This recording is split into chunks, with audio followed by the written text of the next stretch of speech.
Okay, nagsimula na. Aray, lago. Ha? Nagsimula na. Okay. We will then, our project in health today, our first topic today is about, tawa kayo gumawa na ito. Nakita ba yun? Okay, sige. Pwede na. Our first topic for today is about open wounds. We will demonstrate it with our first, what do you call them? First aider the patient. And the victim. 1, 2, 3, go! Ow! Wash the wound. Ay, teka, paliwanag muna yung magagamitin. We will use hydrogen peroxide. What is the hydrogen peroxide for? Hydrogen peroxide is for cleaning the wound. Betadine. Betadine for the... We will use betadine because so that the wound won't be infected. Tweezers and sterilized cotton. Tweezers Or the holding of and cotton balls for cleaning the wound. What's sweet bullet? Sterilized gas pad. So that so we can protect the wound when it's cleaned. Soap and water. To wash the wound. To wash the wound. Procedure. Our procedure. We should wash the wound with soap and water. First, wash the wound. Sigaw. Then, ow! Then wash it again. With hydrogen peroxide.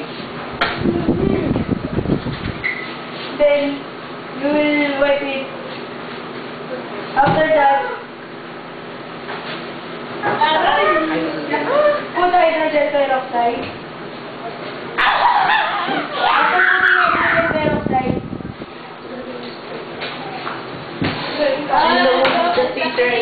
we use tweezer and cotton balls to clean the wound.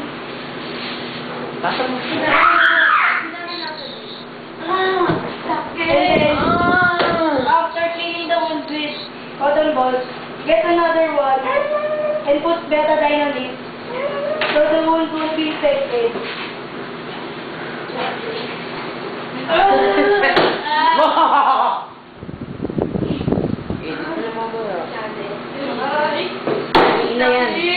Tol.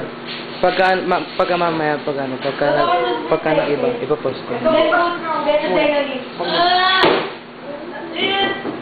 After putting betadine, we use the Bandage or maybe plastic. the sterilized gas.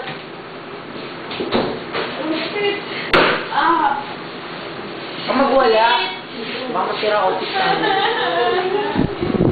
Next on the show, Maria Ozawa Tasuban. Maria Ozawa Tasuban. Then, use tape so it will be stick on the 42 style. Tol, mamaya, pagka nag-iba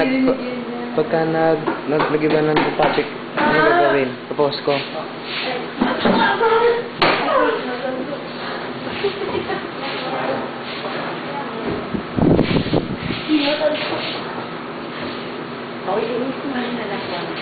Then, put it to the sterilized gas.